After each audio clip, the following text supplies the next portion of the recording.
Hello dear student, once again welcome back in your best channel MS Coaching Institute. Friends, आज मैं आपको किसी भी अनबैलेंस केमिकल इक्वेशन को किस तरह से बैलेंस किया जाता है उसके लिए ABCD मेथड का पार्ट 2 लेकर के आया हूँ। इसके पहले मैंने पार्ट 1 में बहुत ही सिंपल तरीके से और बहुत ही बेहतरीन तरीके से एक एग्जाम्पल दे करके इस मेथड को समझाया हुआ है। अगर आपने मेरा वो वीडियो नहीं देखा है तो मैं आपसे रिक्वेस्ट करूंगा कि आप सबसे पहले उस वीडियो को देखिए। मैं डिस्क्रिप्शन बॉक्स में उस वीडियो का लिंक डाल दूंगा और जब आप ये वीडियो देखेंगे तो आपको पूरी तरह से कॉन्सेप्ट क्लियर हो चुका होगा और इसके बेस पर आप कोई भी अनबैलेंस केमिकल इक्वेशन को बहुत ही कम समय में with in 30 to 40 second balance कर सकते हैं।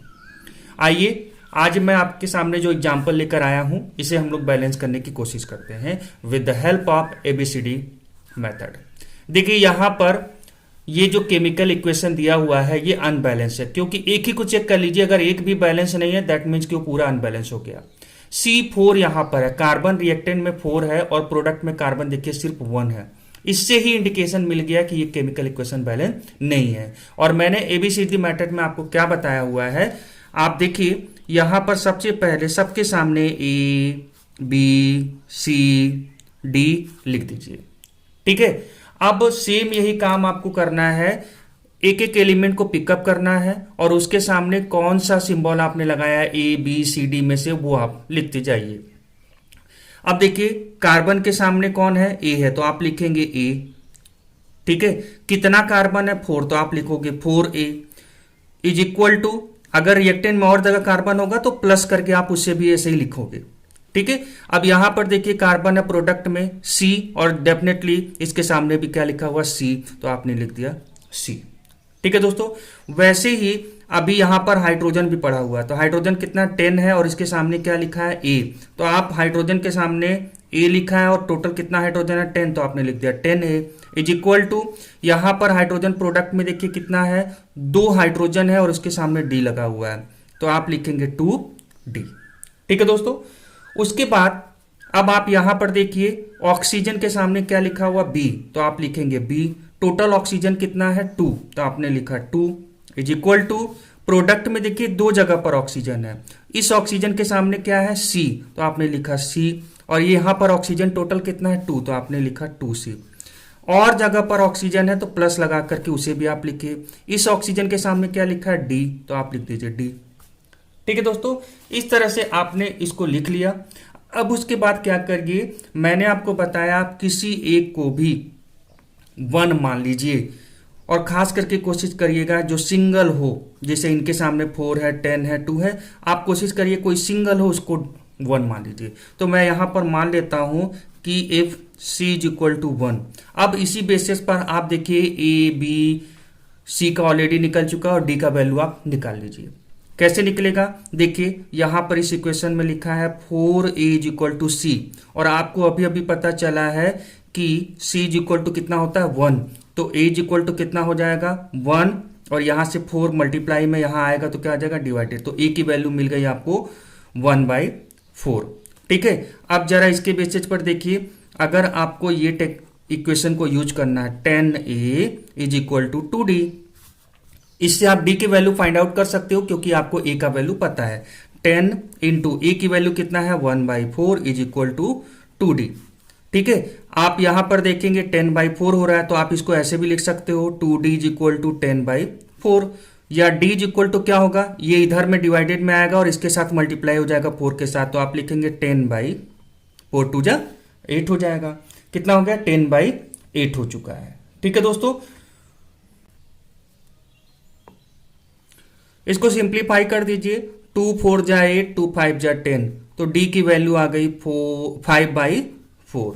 ठीक है, अब यहां पर B की वैल्यू हमें फाइंड आउट करना है तो आप इस इक्वेशन का यूज कर लीजिए। इस इक्वेशन में क्या दिया हुआ है 2B is equal to 2C plus D। 2B is equal to C की वैल्यू आपने 1 माना हुआ है तो 2 इंटू 1 करोगे 2 इंटू 1 करोगे 2 हो जाएगा।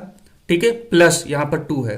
D का वैल्यू अभी अभी आपने फाइंड आउट किया 5/4 है तो 2b इज इक्वल टू, इसको पहले आप ऐड कर लीजिए, एलसीएम 4 होगा, यहां पर कितना हो जाएगा 2 4 जा 8 प्लस 5 कितना हो जाएगा 8 और 5 कितना हो जाएगा 13/4 हो जाएगा। तो b इज इक्वल टू कितना हो जाएगा, ये यहां पर डिवाइडेड में आएगा और नीचे मल्टीप्लाई हो जाएगा तो बनेगा 13/8। ठीक है दोस्तों, इस तरह से आप ओवरऑल देखिए, a की वैल्यू आपको पता हो चुका है, b का वैल्यू पता हो चुका है, c का वैल्यू पता है और d का वैल्यू पता है। अब आप क्या करिए, फटाक से जहां जहां इक्वेशन में a b c d आपने लिखा हुआ था उन जगह पर इन वैल्यूज को रख दीजिए। तो सबसे पहले यहां पर हम इक्वेशन अगेन लिख लेते हैं, तो C4H10 plus O2 gives product CO2 plus H2 हो गया। अब a की जगह पर आपने क्या पाया हुआ है 1/4, तो a की जगह लिख दीजिए 1/4।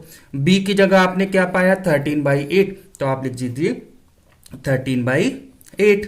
c 1 है और d आपने कितना पाया है, d आप देखिए 5/4 है, तो आप यहां पे लिख दीजिए 5/4। अब मैंने आपको बताया हुआ था कि इन इक्वेशंस में किसी ऐसे नंबर से मल्टीप्लाई करिए कि नीचे के सारे नंबर खत्म हो जाएं।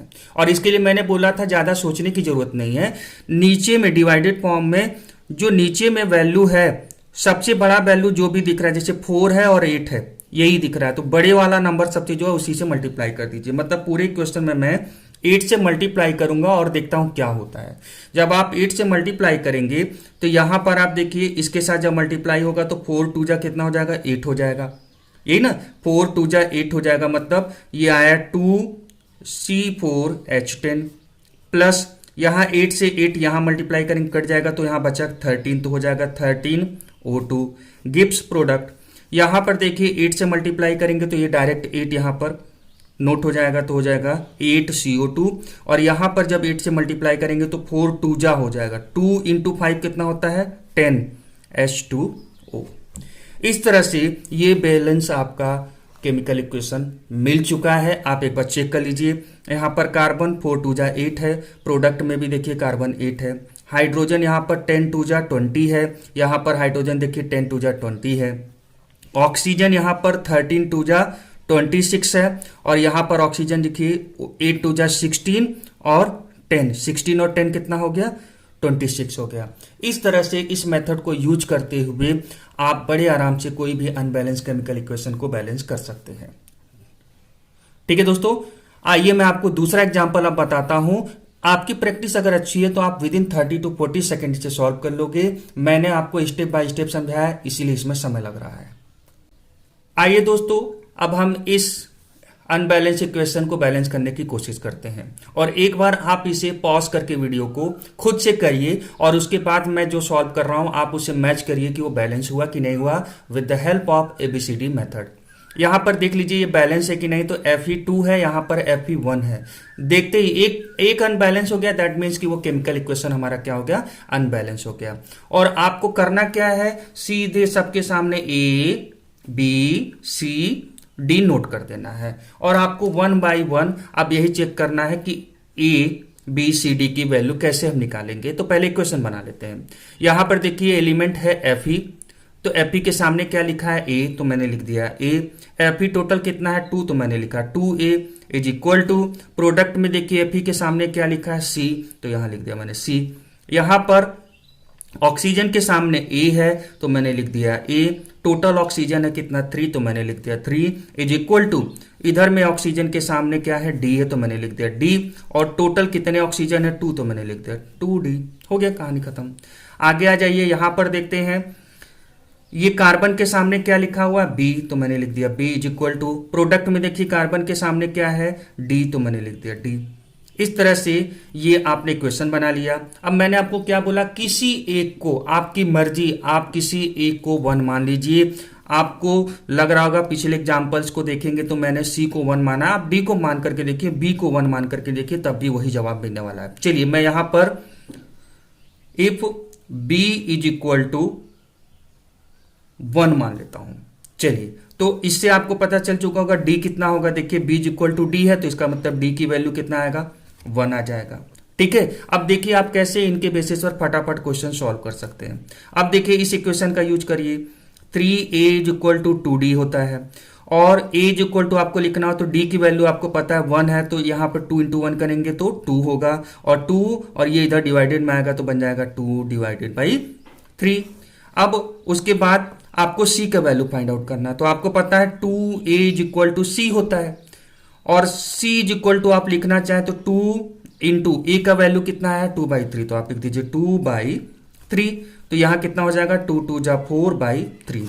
इस तरह से अगर आप देखेंगे तो आपको ए का वैल्यू, यहां बी का वैल्यू, सी का वैल्यू और डी का वैल्यू पता चल चुका है। अब आपको अगले स्टेप में क्या करना है, इक्वेशन लिखना है और उनके सामने आपको ये एबीसीडी का वैल्यू लिख देना है।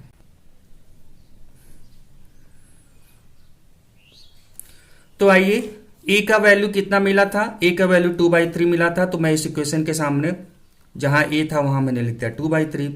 बी का वैल्यू आपने 1 माना था, 1 लिख दीजिए। सी का वैल्यू आपको कितना मिला है 4/3, तो इसके आप सी लिखे थे तो यह हो जाएगा 4/3, और डी का वैल्यू 1 आया था, यहां 1 लिख दीजिए। अब अगेन वही सेम काम करना है, आपको ऐसे नंबर से मल्टीप्लाई करना है कि नीचे की वैल्यू कट जाए, और नीचे की वैल्यू दोनों 3 है तो 3 से मल्टीप्लाई कर दीजिए पूरे इक्वेशन में। जैसे ही आप करेंगे देखिए पहले वाले के साथ 3 से 3 कट जाएगा तो बचेगा 2, तो बना 2Fe2O3। यहां पर 3 का इससे मल्टीप्लाई होगा तो 3 होने वाला है तो हो जाएगा 3C। गिब्स प्रोडक्ट, यहां पर 3 से मल्टीप्लाई जब होगा तो ये 3 से कट जाएगा तो बचेगा 4Fe, प्लस यहां पर 3 का 1 से मल्टीप्लाई हो जाएगा तो हो जाएगा 3CO2। जरा देखिए बैलेंस हुआ क्या, यहाँ Fe4 है, यहाँ Fe4 है, ऑक्सीजन यहाँ 3 2 जा 6 है, यहाँ पर 3 2 जा 6 है, यहाँ कार्बन 3 है, यहाँ कार्बन 3 है। इस तरह से आपने देखा कि ये भी इक्वेशन कितने ही कम समय में बड़े आराम से बैलेंस हो गया।